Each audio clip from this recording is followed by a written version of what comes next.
Hello, welcome back to another video, and in this video I'm going to tell you that how to score more marks in a board exam. Like आप लोगों ने देखा होगा कि बहुत सारे ऐसे स्टूडेंट्स होते हैं जिनके बोर्ड में बहुत सारे मार्क्स आते हैं, लाइक मोर देन 19%, लेकिन जब कोई कंपटीशन होता है तो उनके क्वालिफाइंग मार्क्स भी नहीं आते हैं।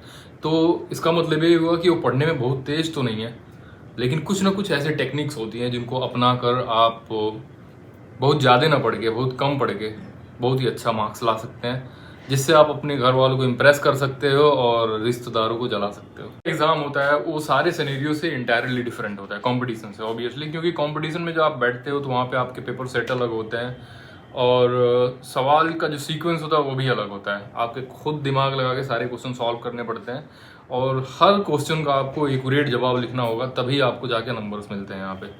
लेकिन अगर आप बोर्ड का एग्ज़ाम दे रहे हो तो अगर कुछ भी पूछा गया है तो ज़रूरी नहीं है कि आप एक्यूरेट लिखो, लेकिन कुछ चीज़ें हैं जो टीचर जांच करते समय नोटिस करता है। लाइक पहला सबसे इम्पॉर्टेंट बात होता है कि आपकी हैंड राइटिंग कैसी है। तो अगर आप बहुत अच्छा हैंड राइटिंग से लिखते हो तो डेफिनेटली ये बहुत ही अच्छे मार्क के तरफ आपको भेजेगा। मतलब जब टीचर बहुत अच्छी हैंड राइटिंग देखता है तो वो मार्क्स नहीं काटता ब्रो, जहाँ तक मुझे लगता है। क्योंकि मेरे स्कूल में कुछ ऐसे बच्चे थे जो बहुत ख़राब थे पढ़ने में, मतलब they are not very good in study, but लिखते बहुत अच्छा थे, तो उनके मार्क्स बहुत अच्छे आए थे। तो इस बेसिस पे दूसरी बात ये होती है कि जब भी क्वेश्चंस पेपर सॉल्व करो, आप जब भी क्वेश्चन करो, मतलब कोई भी लॉन्ग क्वेश्चन आया है तो सॉल्व करते समय क्वेश्चन को आप पार्ट्स में डिवाइड कर लो। लाइक इस हेडिंग में ये लिखना है, हेडिंग वाइज लिखना होता है, जैसे कि हेडिंग दाग दाग के लिखना होता है। तो अगर आप हेडिंग में लिखोगे, जितना ज़्यादा हेडिंग में उसको सबटाइट करोगे उतना ज़्यादा नाम आपको मार्क्स मिलेंगे।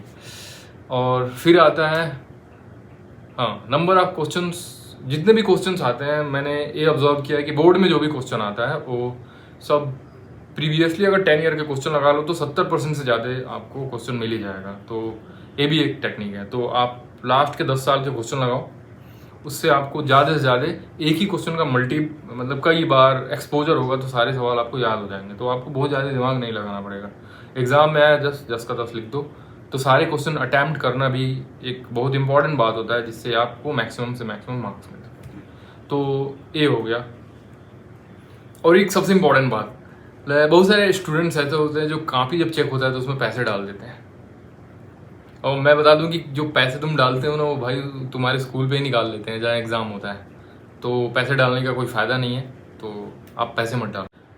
फिर एक दूसरी बात आती है विजुअलिटी। लाइक आपका आंसर कितना विजुअल है। मतलब अगर कोई क्वेश्चन आया है और आप उसमें डायग्राम बनाते हो तो क्वेश्चन जस्ट का तस्ट दिख जाता है। लाइक ये क्वेश्चन में ये पूछा गया है और ये डायग्राम ये चीज़ें रिप्रेजेंट कर रही हैं। तो अगर उस क्वेश्चन से रिलेटेड कोई भी डायग्राम आता है देन आप उसको ज़रूर बनाएं। इससे क्या होगा कि इससे आपको ज़्यादा से ज़्यादा मार्क्स मिलते हैं। तो ये भी एक बात हो गया।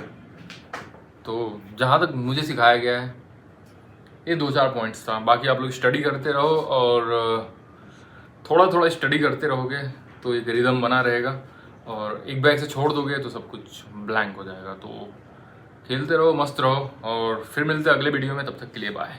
इंपॉर्टेंट बात यार, please subscribe to my channel and smash the like button, comment what do you think about this video, and इसको अपने फ्रेंड्स के साथ ज़रूर शेयर करो ताकि वो भी थोड़ा बहुत पढ़ना शुरू कर दें।